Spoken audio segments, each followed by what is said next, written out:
The most widely published book in human history reveals that we are created in the image of God. Throughout our human journey, each encounter is an opportunity to see the shared humanity in ourselves and others.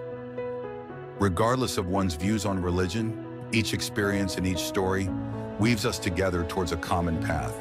A path of transformation, a process of growth and understanding, a recognition that, at our core, we share a common destiny. What does the search for truth really mean in our lives? How can we find a sense of unity in a world so diverse and divided? As we reflect on these questions, we start to uncover a fundamental connection that binds us all beyond our differences. Welcome to Created in the Image of God, Building Vibrant Communities, with our host, Fransson. Tonight's episode is in memory of John Esposito.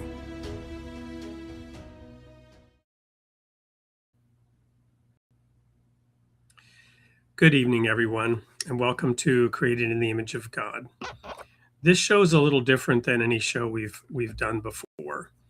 Some of the longtime guests or people who have been following the show recently know that I've had a couple of tough years. I lost my sister, my older sister, 2 years ago to cancer. A year ago, my younger sister was killed in an automobile accident with a drunk driver. And a couple of months ago, 2 years. Death, mourning, grief has been on my mind. Some of the guests I've had recently, we've gone into. Excited to interview. Been working on doing this in some time. The date was scheduled to air tonight, partly because this gentleman had, I believe this was the case from memory, he had a planned medical procedure that he mentioned was not going to be very challenging, and he wanted to schedule it after that. And sadly, he passed away recently on July 15th. His name was John Esposito. I was excited to interview John Esposito because he was at the center of Muslim-Christian understanding for decades. I have a good friend, Mikhail Abdus Salam, who has agreed to join me here tonight. We've had multiple discussions. He's been on the show a couple of times before. And through my relationship with him, I've grown in my understanding of Islam and those who follow the religion of Islam. And so I was very excited to have John Esposito on the show because he, as I mentioned, was a pioneer in this. He established the Center for Muslim-Christian Understanding in Georgetown way back in 1992 or 93. And he was an influential voice in the wake of 9/11 and a rising Islamophobia that entered into this nation and around the world. And he spoke for understanding and advocacy. He himself was a Catholic, but his appreciation for Islam and Muhammad was substantial. So we decided to go ahead and air some of the clips from the pre-interview that we did, which we used for our sneak peek, because there was substantial content that we felt could at least bring some of those core principles to light and give us the opportunity to have a discussion. As the guests, as the audience knows, I'm a former Christian minister who has a unique perspective today on this matter, and I'll be joined by my friend Mikhail Abdus Salam, who is a respected Muslim leader, an interfaith bridge builder, and the founder of the Interfaith Library. Let's welcome him to the studio. Hello there, Mikhail. I can't hear you. I don't know if you're on mute. I think you're on mute. You're still on mute. I can see the little mute button. While Mikhail is figuring that out, I will just tell you a little bit more about him. The Interfaith Library is... There we go. Yeah. I have to learn how to use the iPad. How are you, my brother? I'm doing great. You're joining us tonight from... I'm actually here in North Carolina, one of my humble abodes. And yes, I am the founder of Interfaith Library Incorporated, a 501c3 nonprofit organization that disseminates religious information around the world, everything from Christianity, Judaism, Islam, Baha'ism, and many other religions. We started off as a repository of religious information, and later on within the last 10 years evolved into being a philanthropic organization that not only disseminates information, but we do community building, we do international works, and we also are proud to say that we're one of the organizations that represented the Americans and refugees coming back from Afghanistan in 2021 with the Allies, Operation Allies Refuge Program with the United States government and the city of Philadelphia. So, I mean, that's just a prelude. Thank you so much. And in terms of this, the spirit of tonight's show, a memorial for somebody who recently passed away from complications related to heart surgery, which, you know, I don't know the exact procedure. We didn't go into detail, but it seemed like John felt like this was going to be something that was not extremely risky and not requiring a long recovery time. But you yourself have a depth of experience and understanding for that. Would you be willing to share a little bit about your own experience in that regard?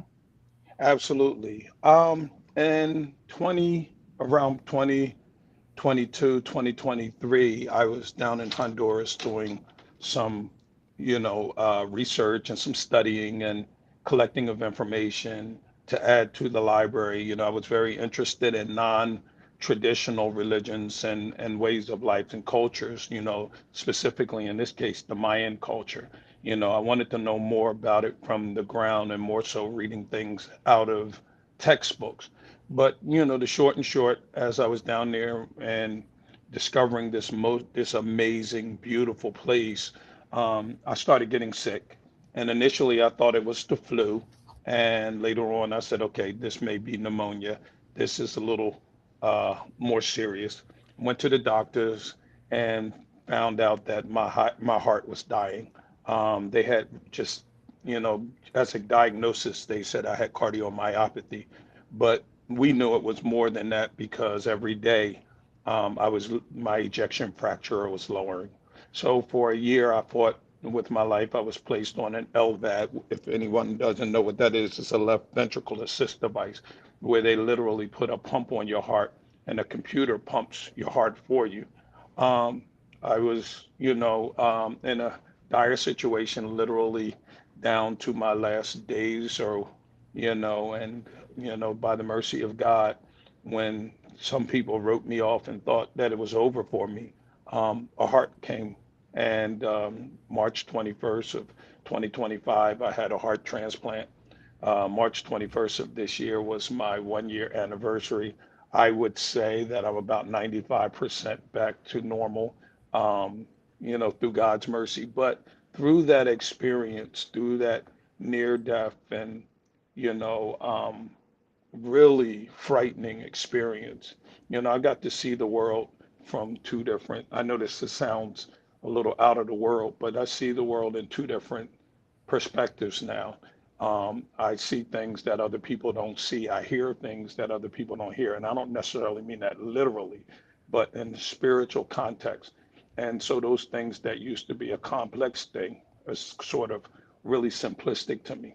And the importance of us coming together like here today with you, Wade, is to truly bridging that gap of us far as human beings who believe in the one supreme being, no matter what we call him, that being who allowed us to be here.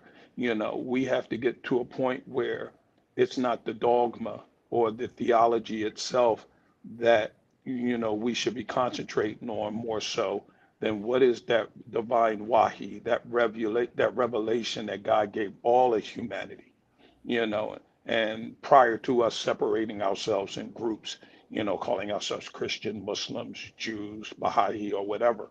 If I may say this, in the Quran, one of my favorite verses in the Quran, and many verses that always starts off with Allah subhanahu wa ta'ala, which is another name what we call for God, the creator of the heavens and the earth, all that's seen and unseen.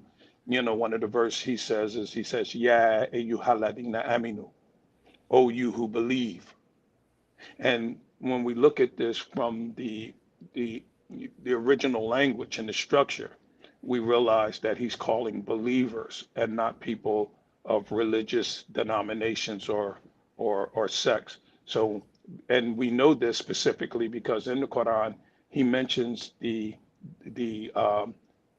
people of the book, the Ahl Kitab, Christians, or which we call the Nasara, and the Jewish people, what we call Yahudi. So the Sabians, those who follow the Proverbs and the Psalms, he mentions them specifically. But when he calls us collectively as a human race, human beings, whatever our culture is, whatever our religion is, whatever our faith is, our skin color or whatever, he always says, Ya ayyuhalladina aminu, O you who believe in me. And he describes who those believers are, those who are kind, those who fast, those who make prayer, those who worship him and are grateful. So I just wanted to preface that without being too long-winded, because I think that is a precursor to where this show might go today. Well, thank you so much. I truly appreciate that. I also agree with you, from experience with near-death experiences, even just getting older and having people in my immediate family pass on that were unexpected. And I would say that a greater clarity begins to arise. So I can certainly imagine that having gone through something as substantial as you did with a near-death experience and a heart transplant, that there would be changes that would in fact open you up in different ways. I want to just share also a quote. This is from something called the Tablet of Ahmad. It starts out, he who is the king, the all-knowing, the all-wise. Lo, the nightingale of paradise singeth upon the twigs of the tree of eternity with holy and sweet melodies, proclaiming to the sincere ones the glad tidings of the nearness of God, calling the believers in the divine unity to the court of the presence of the generous one, informing the severed ones of the message which hath been revealed by God, the King, the glorious, the peerless, guiding the lovers to the seat of sanctity and to this resplendent beauty. So there's a call, it's an expanded version, if you will, of what you just said, calling out to the believers. And in the Bible, in the book of Hebrews, it says that he that would come to God must believe that he is, and that he is a rewarder of those who diligently seek him. So that unity and that seeking of God certainly permeates thoughts of, passing on into the next life and what's really important. I want to now jump into the show tonight. So when we were considering whether or not we should go ahead with a show about John Esposito, what we should do, how we should do it, we went back and reviewed that pre-recording, and it was kind of amazing how, and it's not surprising. I don't necessarily want to say it's magical or mysterious. We were planning the show and what he wanted to talk about.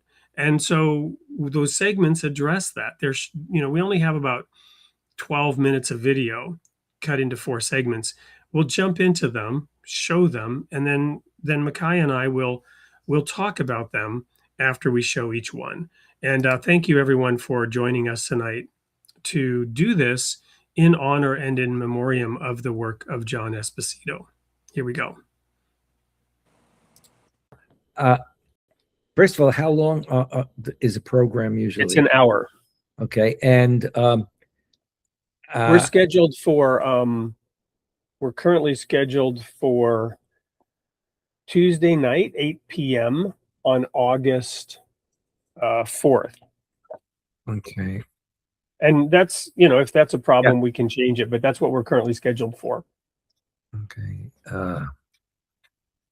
August And, 4th. and Okay. Sandra, the producer, will, lock that in and work out details with you. And you can reach out to me with anything as well in the meantime. And how would I access past shows, or how is They're all on YouTube. I can send you links. just be useful, for me. This Absolutely. sounds really interesting. It's it's well, I'm very excited to have this discussion with you. We've had imams on the show, others that you might know of. We recently had I'm trying to remember her name, but her father was the founder of the Lubar Center for Abrahamic Studies at the Madison.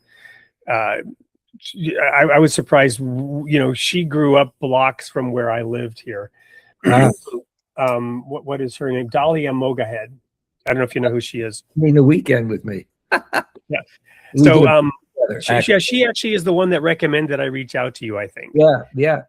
She's coming up from Washington for the weekend. Yeah. So there was the connection. That was actually the second time I spoke with John. The first time we had worked on that date, and he had shared that he had this medical procedure coming up. And I think that this interview was done back in like April. And the connection there was with Dahlia Mogahed. So the first question I have for you, Makai, is I know that when I first talked about you helping me with the show, you mentioned that you'd heard the name John Esposito, but you had to refresh yourself on who he was. Right. So first of all, what are your initial thoughts about him and his life and his work?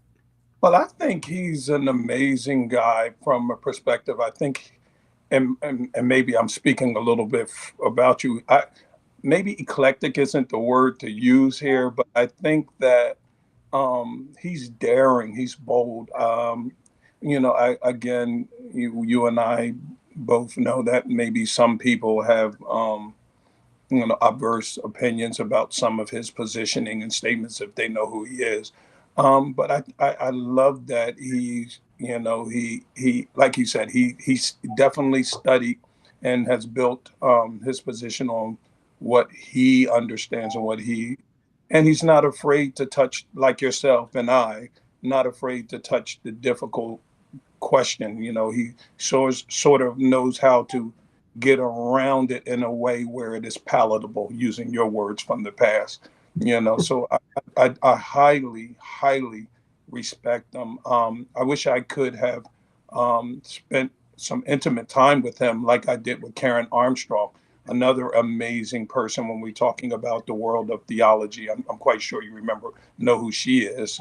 A great. I know quite well who Karen Armstrong is, because she didn't she write the Book of Cults? Absolutely. And so she did a feature on the church that I was in years ago, the Worldwide Church of God. Okay. And so I know Karen from that angle, which is a fascinating little coincidence here. Yeah, so she's an amazing one. She was one of my early mentors. She was one of those people that had me looking at, Oxford University namesake for like my theological understanding as a collective. And, and then, you can't knock or take away from her area of expertise. I mean, if National Geographic and PBS, they lock in on her for being an authoritative voice in theology as a whole. How can you dismiss that? Well, let me share a couple of the events of John's life. He was born in Brooklyn. And I love coincidences. I love to highlight them. I don't mean to overemphasize them. And I certainly don't want to elevate myself, but it's funny because I'm dialing in from Brooklyn, not Brooklyn, New York, but Brooklyn, Wisconsin. So he was born in Brooklyn. I wasn't born there. My kids weren't born there, but I now live in Brooklyn. And he was born he was born on 19th of May, 1940. And he was recruited to Georgetown in 1993. And there he founded the Center for Muslim Christian Understanding. This institution, it became an embodiment of Christian Muslim dialogue. And in 2001 to 2002, he became one of the principal public interpreters of Islam in the wake of 9/11. And the book Unholy War was published at that time. And he was participating in the post 9/11 ecumenical responses. Um, his scholarship became intertwined with contemporary religious history at that point in time. There's a lot of focus on 9/11, what it did and didn't mean. Um, Before that, Islam was not in the public consciousness, Exactly. and for both good and bad. And then, as mentioned, he eventually died in the 15th of July following complications from heart surgery. Um, there's a couple of interesting symbolic layers because he was a Catholic scholar whose work, centered on Islam. He remained a practicing Catholic throughout his life, yet he consistently argued that Islam should be understood on its own terms rather than through inherited polemics. Georgetown notes that colleagues viewed his work as reflecting the Jesuit ideal of cura personalis, care for the whole person. His career occupied a unique position between these two religious traditions, intellectually grounded in Catholic higher education, academically devoted to Islamic civilization, and publicly committed to interreligious understanding. The institution he founded, the Center for Muslim Christian Understanding, quite literally joined those identities. Wow. One detail I find historically striking is the juxtaposition of his funeral with the Islamic calendar, and I'll invite you to comment on this. While family and friends gathered for a Catholic funeral mass on the 25th of July, Muslims around the world were entering the first days of, I'll pronounce it incorrectly, Muharram, Mahram, right. Muharram, and approaching Ashura. So during this period, Catholics prayed the prayers of Christian burial. Muslims were entering one of the most reflected periods of their liturgical year. Scholars around the world were publishing tributes to a man whose life's work was helping those two communities better understand one another. This convergence is historically observable, regardless of whether one attributes symbolic significance to it. So, what are your thoughts on all that? Well, you said two things that just struck me in awe, and you may or may not remember, or I may have not, said this to you before. I didn't know that about him, far as his religion. I knew he was a Catholic, but I also have a formal Jesuit Catholic background in education. And secondly, the month of Muharram, for those who don't know the Islamic calendar, is the Islamic New Year. And so the symbolism behind that moment, spiritually, I'm just sitting here swallowing while the transcendent during a period of a flip of a new year, ending one mission and beginning another, to me, it was a spiritual connotation.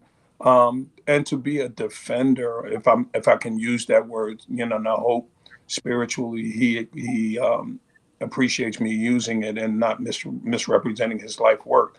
To be someone who tries to make lucid, sometimes a complicated understanding of Islam. He's well respected, and I appreciate him for it.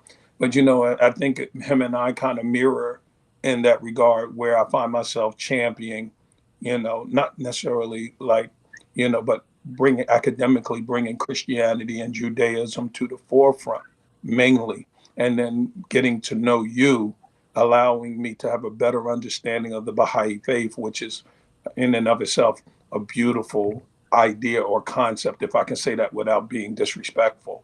The union of a divine word, like, when you look at the Baha'i, and those who may or may not know your faith, or the idea of there is this progression of revelation, and we have the consolidation of this whole line.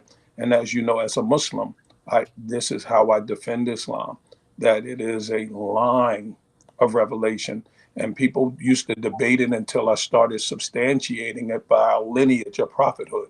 When we start from Adam and we get all the way to Christ, people say, well, wait a minute, hold on. All of those are patriarchs in Islam? Absolutely.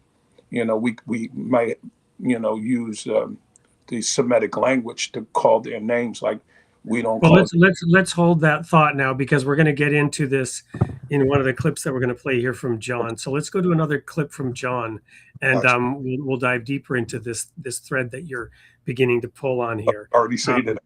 Yeah. Okay. Here we go. Obviously, you have a rich and illustrious life focused on this, and we live at a moment in time where your life's work has incredible meaning and significance and impact. You mentioned you've got some upcoming speaking dates. Tell us a little bit about, and internationally, tell us a little bit about what kinds of questions you'll be asked to answer, and the nature of whatever presentations you're giving. Yeah, well, basically,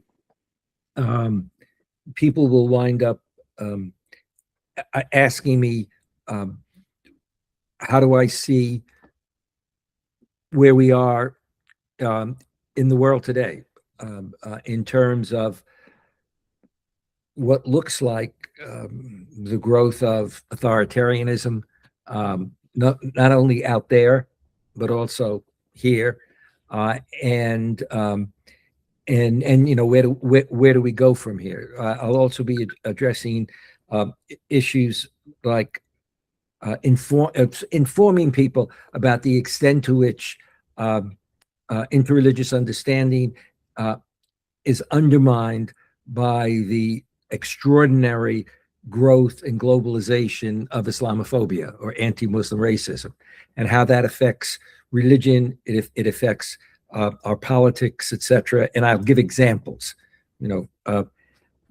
I will also deal with the creation of the Center for Muslim Christian Understanding, and how that came about, and then what have we done. So in a sense, how it came about that Georgetown University developed a relationship with a group of Christian and Muslim businessmen who were concerned back when, in the early 1990s, that Islam would be seen as the next global threat. And then what we did as a center, and what we did responding to 9/11, in a context in which it was just common. And I'll probably give the example of my landing in Los Angeles 2 days after it to speak to a Muslim organization, and a car went by and had killed them all and let Allah decide. So I try to point out that that's not just a phenomenon back then, but it's a phenomenon that's occurring now. And usually what I do is, to some extent, with almost any audience, certainly in what I'm doing overseas, is to tell them who I am, in the sense that, yes, I'm somebody who deals with Islam globally and deals with relationship and interfaith, but also the political side. But that, in fact, that was never an intention of mine. That my grounding was clearly in Catholicism, that I was a Franciscan for a number of years. And then how and why I became significantly attracted by this religion that I couldn't understand back in the late 1960s and 70s, which was getting no attention. What was it about this religion, that really grabbed me, and about the people that I knew in that religion? Wow. So one of the things that jumps out at me there, we'll get into this a little bit more in the future clip. Well, a couple things. First of all, John had future speaking assignments. I didn't know his exact itinerary. Perhaps he did or didn't, complete any of those, or perhaps they were also scheduled for later. But he was going to be answering questions about the future, right? Not that anyone viewed him as a prophet, but his understanding of Christian-Muslim relations featured prominently in geopolitics. Now, my own personal understanding is that, and I'm coming at this from a biblical perspective, we can get your perspective on the Quran, but that 1/3 of the Bible is prophecy by one interpretation. By some other standards, more than 1/3 is prophetic. Those prophecies talk about what's coming. The book of Revelation, I'm doing a series right now in a Baha'i context talking about the book of Revelation to try to help Baha'is understand the words of one of the founders of the Baha'i faith, which is that every Baha'i must know and understand the Hebrew scriptures, the Torah, the so-called Old Testament, and the New Testament as the Word of God. And he personally went through whole chapters in the book of Revelation specifically and went verse by verse and gave his exposition of what they mean. So I'm going through that to talk about how the book of Revelation predicts the future all the way from the time of Jesus forward to our day and age and beyond. And in that interpretation, there's a specific chapter, Revelation 12, which in my view is all about Islam. And of course, Muhammad came later, and he also was a prophet. He's in fact called the seal of the prophets. And there was additional prophetic information. But somehow in the Christian world, most people do not have this perspective at all and are completely ignorant of how and where Muhammad and Islam fits into prophetic interpretation. Right. And now John was going to be asked about his views on the future, not as a prophet, but as somebody who understands both of these. And he warns about the rise of totalitarianism, right? And if we read the pages of the book of Revelation, we see our world today described in fantastical terms by somebody who had visions 2,000 years ago of our modern day, which he couldn't possibly begin to grasp what a helicopter was or what the internet was or what cities like New York and London and telecommunications and global air travel, you know, from an age where they were still riding horses and donkeys for transportation with wagons and didn't have a combustible engine at all. So the things that John saw predicting forward, he was describing in fantastical terms, but now John was going to be speaking internationally about where we're at. And we know what has unfolded since April at the intersection of these religions, Judaism, Christianity, and Islam. So all of that is jumping out at me, you know, in terms of John's life and seeking understanding that could help resolve some of these pending crises and you know, stresses on the entirety of global civilization. That's kind of what I'm thinking about. I'd be interested in your take on what we just heard from John. Well, like I said, and I, you know, this is one of the things that I respect about him because, like I said, and even what you're articulating now, it's a very difficult conversation to have for people who sees life in a linear way and or you know, they're just, you know, tunnel vision. You know, it's my way, or, you know, our books say this or our books say that. But, you know, articulating or further expounding on what you said, what is, you use a word that, you know, when we're having debates, I always think that we should remove it from the debate because each one of us can have an interpretation of something that's written. You know, I'm one of those people who says, well, what does the Bible, the Torah, and the Quran actually say? And I take it from the Hebrew, the Greek, and the Arabic language. Because as you know, and you can have expounded in past sessions and different discourses, things are lost in translation. And once we translate something and into different languages, every time it's chopped up. And what people have to understand, and again, I'm not trying to be controversial, is the Bible that we read here in America and English speaking countries. You know, you may read something biblically and it may say something in English and you're running with it. And therefore, you're saying because of what you were taught formally as a dogmatic principle or an ideology, and says, well, this is supported by what this says here, here, here, and here. And then when I come back and I say, well, that's not what actually was originally wrote, that's an interpretation of what was actually said. And even in English, you can read a scripture and somebody say, well, I'll interpret it that way. And I think that's the problem we have when it comes to these sort of religious discussions, because everyone has their own perspective of what they understand from an interpretation of an interpretation of an interpretation from an original. Well, and even when we have the original language, as we do with the Quran, language changes over time. Absolutely. And then there's the original historical and cultural context in which a thing was said.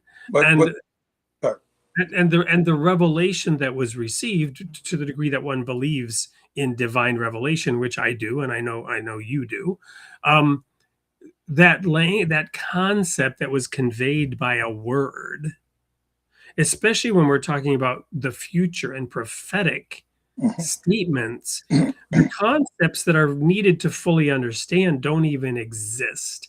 Exactly.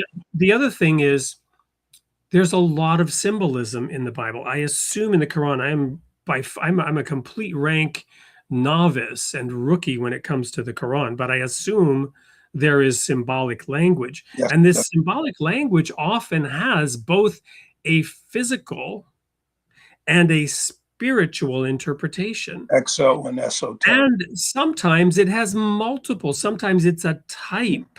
We might use the term fractal today, which didn't even exist back then, where this is a repeating pattern. I'll just use Elijah. Jesus said, Elijah must come, but he has come already. I mean, when he's referring to John the Baptist as the Elijah. But he says John the Baptist is Elijah, but he's also not that Elijah. Right. And then there's a real Elijah who was here, and Elijah that was here on Mount Carmel, he wasn't just a symbol, he was a real person. A real person. Right. So it gets complicated. So when I use the word interpretation, there are other more scholarly words, exegesis, hermeneutics, and so on. I'm going to throw a comment from the audience here in now. We don't always do this early, but he asked, are the original manuscripts of the Bible still in the British Museum? That statement, it's an intelligent statement in a way, but it also reveals a lack of full understanding. What do you mean the original manuscripts of the Bible, right? So the Dead Sea Scrolls were a monumental find by some standards. They were the most significant find in history of text, of theological material, but they are original manuscripts, but they are not the original manuscripts of the Bible. There's no such thing as, quote, the original manuscripts of the Bible. What is even the Bible? Which Bible are you talking about, right? The Catholic canon, and so on and so forth. It's an incredibly complex. Right. And if I may add to that, like you said, and there was a couple things, and and I'm trying not to lose the track of thought you just had there. The one thing I want to articulate, if we all, regardless to our faith and our religion, if we all are in consensus, and I'm assuming we're all in consensus, that, Elohim, Yod-Heh-Vah-Heh, Yahweh, Allah, subhanahu wa ta'ala, whatever, however we define that divine being, I'm almost can concede to that most of us would agree that he's all-knowing, almighty, all-powerful. He can do whatever he wants. In fact, the Quran says all Allah subhanahu wa ta'ala has to do is say, kun fayakun, kun, be, and it comes into existence. Now, how it comes into existence is established by the laws that he created, meaning, in order for a child to come in, two seeds have to come together, and then the child has to evolve a certain way. This law cannot be broken for our existence. But with that saying, there shows a perfection in that. And in that perfection, we have to understand, if we acknowledge that God is perfect in every way, then what he has said originally has to hold firm to what he says today. The Quran says, La tabdila li kalimatullah. There is no change in God's speech because his speech is perfect. God already knows what's going to happen in the future. He's already known what happened in the past. So why there need to say, well, there's this new interpolation in scriptures, whether it's Bible or the Torah or whatever, why is there this new interpretation? Oh, well, we discovered something else. Well, was the original script say? And now to add to that last part that you said, you was addressing the individual in the audience. We know in Islam, and this is one of the perfections we believe in Islam. Islam tells us who Christ is. He says, Bismillahirrahmanirrahim, that Isa, Jesus, Ibn Maryam, the son of Mary, was the Kalam, was the word, was the word, was the spirit, was the Masihi. He was the Messiah. So the Quran is clear on these things, so we don't deviate that. Now the debate comes, what does the word Messiah mean? And all these people have these different interpretations instead of leaving what God said. Everybody is of the consensus that the Messiah is anointed. Why do we have to even go ahead and expound and put our own human concoction on the level? And I just wanted to land the plane on this as well. When we talk about what was the original language or the original manuscripts, as the individual and the audience says, well, the Quran teaches us that Christ himself was the original manuscript. We call it the Injil. The Injil, when we say, well, we believe in all the holy books, we say we believe in the Torah. We believe in, which was the book given to Moses. We believe in the Zabur, which were the books or the revelation given to Dawood and Solomon, the Psalms and the Proverbs. And we believe in the Injil.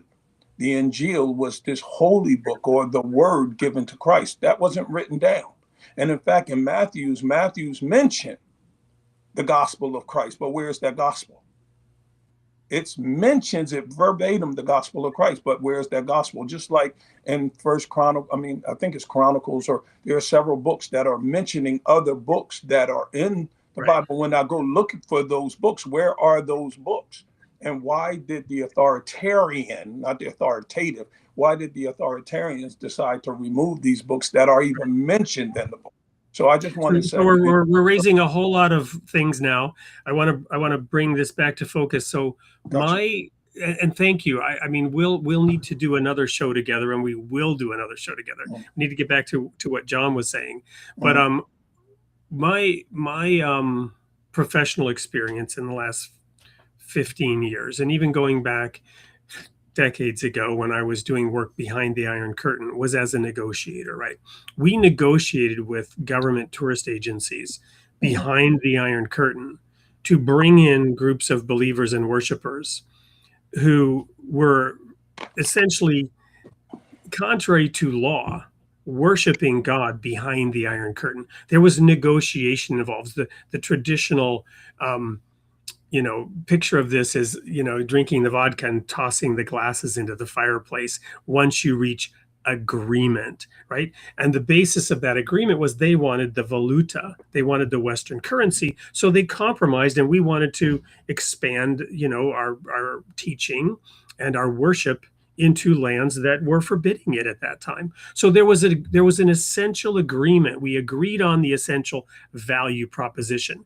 More recently, I've spent now a decade and a half in very complicated, high dollar value technology negotiations where there are many stakeholders around it. There's the business that wants to accomplish something. There's finance that doesn't want to spend any money. There's the supplier who wants to get a lot of money.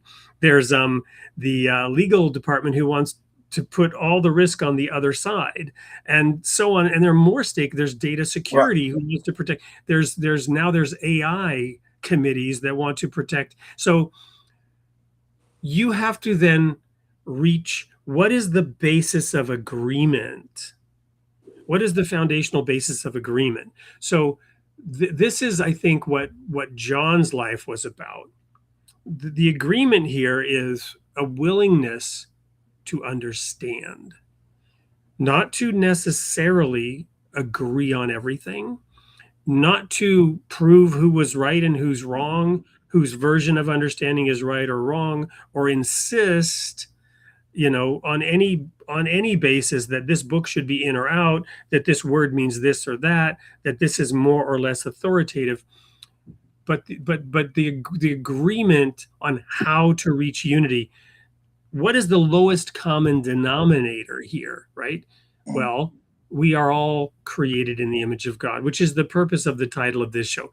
We are all created in the image of God. That's kind of the basis. There are other people who have joined the show who don't believe that, and I can have a discussion with them. But my premise is clear. This is where I'm coming from. This is the lowest common denominator.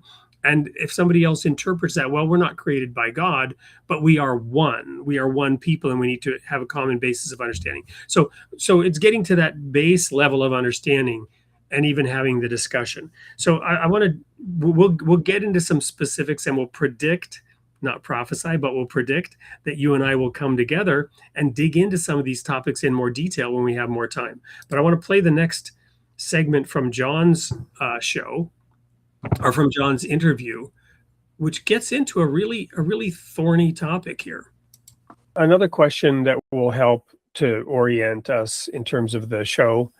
Tell us a little bit about the charter and the goals of the Center for Muslim Christian Understanding. Well, the center was created by these businessmen in light of the Iraq War and then Afghanistan, and the concern that Islam would be seen as the next global threat. Now, the way that we addressed that was first of all to create a program at Georgetown in which, in the School of Foreign Service, so we're dealing with students with that kind of mentality, within the School of Foreign Service, and dealing with both with the religious dimension, but also the political dimension of faiths. So you just don't offer a course on Islam or Christianity. You deal with Islam and Christianity as they in their origins, but also in their interaction, and you deal with and try to communicate if you will, what these religious traditions were like. I.e., yes, there was the Crusades, and you do have a history of confrontation, but that also, in fact, if you take the religious traditions themselves, that there is a clear basis for interfaith understanding, and that's important. Because we also give examples when we teach about the fact that, for example, our diplomats did not, in their being trained, never dealt with religion in the societies that they dealt with. And the point is that if you're a Westerner, sometimes, although that's changed now more recently, you see religion as sort of a personal thing and separate from politics, and not realizing that in many societies, the religion, whether it's in Buddhism or whatever, it's part and parcel. But even especially Islam, because you have 50 Muslim majority countries, of which about 25 are considered Islamic states, i.e. they have Islamic law integrated into their national. So they are, America is a nation where we have freedom of religion, and some even take it to want to have a nation where we have freedom from religion. Yeah. Whereas in the Muslim world, it's all so we lean this way, they lean that way from a kind of center. And I understand and respect that, to be honest, from my background.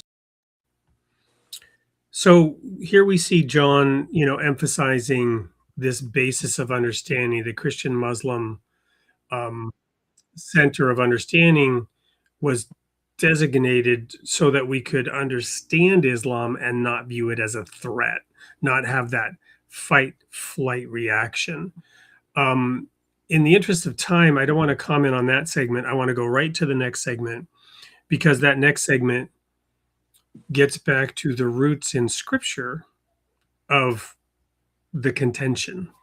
And I think this is going to tee up future conversations that we can have that dive into some of those topics that you bring up about, which books are or aren't included in this or that version of the Bible, and what the words, are and actually mean in the original languages and all that. So we'll play this last clip and then we'll get into that. One more question, and this is related more to what we may or may not want to get into in the show. Yeah. It's my understanding, again, as a Baha'i, first of all, that Muhammad is a legitimate prophet of God, everything that Islam believes he was. With some minor exceptions or clarifications, the Baha'i faith doesn't believe that the phrase from the Quran that Muhammad is the seal of the prophets, doesn't believe that it means what Islam interprets it to mean. It is authentic, it is true, but its interpretation might vary. Your mileage may vary on what exactly it means. However, the Baha'i faith would come down on the side of the interpretation that the Bible actually is misinterpreted on the subject of who the child of promise was. Ishmael was the firstborn son of Abraham.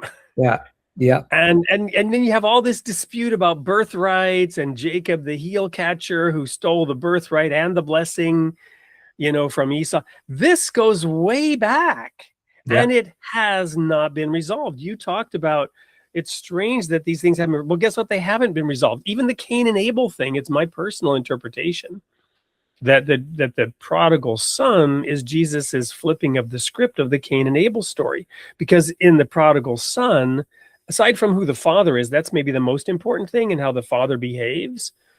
But then the children, in terms of understanding the father, and Jesus came to reveal the father, we see this father embracing the wayward son, the son who had displeased him in that sense. And who is the bad son? Who is the jealous son? Well, it's the good son becomes the jealous son. The Cain and Abel story is about sibling rivalry and jealousy. And Jesus flips the script on that story in the prodigal son, even the Cain and Abel story. How fundamental and foundational is that? And if we see Jesus, in my opinion, flipping the script on that story, talk about new wine in old wineskins. So I don't know how much of this, if any, we want to get into on the show. What's your take on some of this foundational dispute between these peoples based on their religious beliefs and interpretations? Well, I think that, what one needs to do is to realize that that often the way people have been educated is, if you're Jewish, you've got the Hebrew Bible or the Old Testament, full stop. Right. If you're Christian, you've got, the Old Testament, New Testament, but full stop. What they need to realize also is that if you are a Muslim, you need to extend it one more time. And there was a scholar that wrote a book. I wrote the introduction for it, and it was the first one. I think the title was like "Children of Abraham." But what was interesting, it would be like you'd want to have sitting, if I were giving a talk or something, or just a Jew and a Christian, and then say, no. If we say children of Abraham, guess what? You, the Jew, need to recognize, the Christian dimension. The Christian, you need to recognize not only, the past, but the future. How do you deal with the example I often give is to say, do you realize that Muhammad and Islam recognize the great prophets, recognize Jesus, and that in the Quran, there's an entire chapter on Mary. Mary has almost an insignificant role in the New Testament compared to, and I think that it's such a basic thing, but I think it's been obscured so much by the almost like the ego of religious traditions, like I've got the right answer, and if I do, then the other doesn't exist. And I think the challenge today is really, if one really saw the children of Abraham, then you wouldn't have, first of all, you wouldn't have anti-Semitism, but you also wouldn't have Islamophobia. Right. So it sounds like you are willing to get into that level of awesome. Well, we're out of time, but we have everything we need. Any questions for me? Before you answer, let me just quickly reiterate the flow of the show is the first segment is your backstory, your creation story, your upbringing, your childhood, your parents. Then, sort of an arc, which you sort of decide it's an organic live discussion. You'll then, talk about maybe that epiphany of being curious and then going to study Islam, or however you want to sort of end that conclude that initial statement or segment. Then we'll go to the video break, which is a video you'll provide or we'll create for you. Has the discussion been had about that at all with Sandra, the producer? No. Okay, she'll initiate that so that we get a 60 to 90 second video that you can provide or we'll create. And then the second segment is, your life's work, the establishment of that center, what you've been doing. And then the final segment is where are you growing next, which might get into those upcoming talks and the current and future state of the world, right? So, and it's a very organic, live, friendly discussion where we present your views to the audience. So we discussed including that very last part, but we thought we would give the audience a little bit of insight into how the show is made and the loose scripting of the show, and also sort of conclude the interview with the sadness that we didn't actually get to hear John tell his story about the forces that shaped him as he led up to this, and go into detail about where he was growing next. He did talk about those speeches, or those presentations, and how he would be asked to talk about the future. We talked about that a few minutes ago. But I'm just so grateful for the opportunity to have met John and had that time with him, and to be planning this show and to now be in memory of him. I want to also highlight that he was open to getting into these topics that Micaiah and I are predicting, not prophesying, but predicting that we will get into in the future about Ishmael being the firstborn son of Abraham. And interestingly, the thing that he left me with was this phrase, the ego of religion, right? In Buddhism, there's this concept of getting rid of the ego. And the joke is, in a Buddhist retreat, is all fun and games until somebody loses an eye. And I is obviously spelled with the single capital letter I, not E-Y-E, right? It's all fun and games until somebody loses an eye, right? But that's the essence of Jesus' statement, esteeming others better than oneself. And he that would be great among you must become the servant. And even Paul's statement about husband being the head of the wife, yes, in the way that Jesus was the head of the church, who gave himself for it. And when Jesus, knelt down, he washed the feet of the disciples, and Peter's reaction is, never will you wash my feet.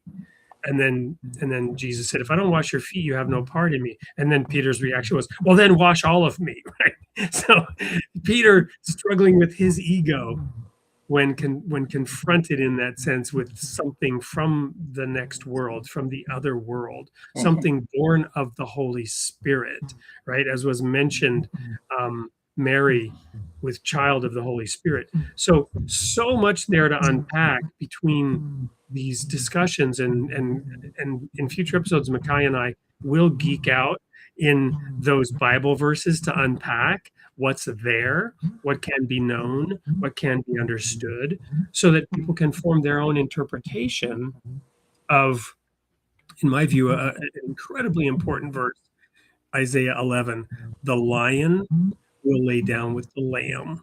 Those are symbolic of the beasts of the field, which are sometimes symbolic of nations. But to me, this is my interpretation. I get it from nowhere. It's not authoritative. But obviously, the lamb could be referring to Christianity, Jesus being the lamb. The lion could be referring to Judaism, the Lion of Judah from Genesis 49. So in Jerusalem, you also have whatever Islam is identified with. I don't know what creature or beast it might be identified with, but you have the Dome of the Rock, you have the Al-Aqsa Mosque, you have the of course, Jerusalem, the city. You have the Church of the Nativity. In Israel, in that Holy Land, you have these different religious edifices, all sort of competing for a territory to share the territory. And there's a lot of tension there. And the lion, in that sense, hasn't laid down fully with the lamb yet, but it's prophesied to come, and greater understanding might bring it on. And we will get into some of the nuance, some of the detail as we meet again to go into the thing that John said, yeah, sure, we can have that discussion. We'll continue to do that in honor of his legacy. Those are my thoughts. Makai, I'm going to give you the last word to share your thoughts here on tonight's show and what you would like to leave with the audience before we then go to the sneak peek of next week. I appreciate you, and again, thank you for always welcoming me to your show. We don't communicate as often, but you are a dear friend of mine. I speak about you so highly. I probably have some people in the comment section who are finally glad to put their eye on you. I speak highly of you, tell them how often when we want to.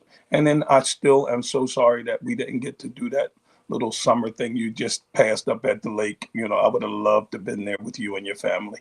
But in the same thing, the same context, I think, Mr. Esposito is an amazing man. It's how, it's that 6 degrees of separation, our creator, the Most High, God, Allah, however we want to address him, how he keeps his champions tied together. Who in the world would ever think that, Wade Fransson would elevate to where he's at with his theological understanding, Makai Abdussalam, with his journey. I have a family member in the audience, if she's watching, with her journey and this transcendence, and to see here is another man who we all know, if you're a Catholic, diehard, at the age, and here is another man whose eyes open with the endless possibilities of what we call the divine wahi.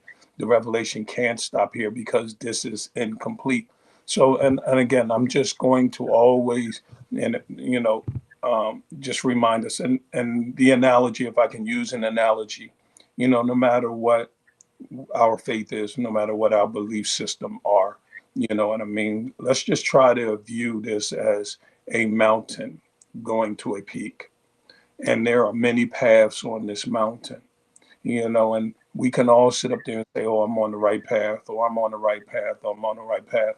But no matter what path you're on, if it's a path heading towards the Almighty, the Most High, when we get to that summit, when we get to the peak and we all see each other, the only question we're going to ask when we get up there is, where did y'all come from? Welcome home, and that's just how we should use that. And I want to close with that Quranic verse, or those verses. Ya ayyuhalladhina aminu, O you who believe. Ya ayyuhalladhina aminu, O you who believe. So if we come together on that, and one other, and I want to close on this, there's a verse and loosely translated in the Quran. It says, when we differ, we find things that we differ on, just come together on those things that we agree on. And then somehow we'll work those differences out. So I want to close and thank you, Wade, again, for always making me feel welcome and special on your app. When you pull me up, I feel like, okay, somebody recognizing my hard work. So I appreciate you for that. Thank you. Well, I do greatly appreciate what you've done with the Interfaith Library, and what I've been, grateful to have learned from you, and will continue to learn. I guess I'll just simply invoke the title of the show, Created in the Image of God, and the tagline, Building Vibrant Communities. And what I'll say about that is, I come from a faith tradition. I spent decades was in the ministry in. We had fervent love for one another. We did so much together. We would come together each year at the Jewish festival of Sukkot, which we celebrated with a Christian understanding.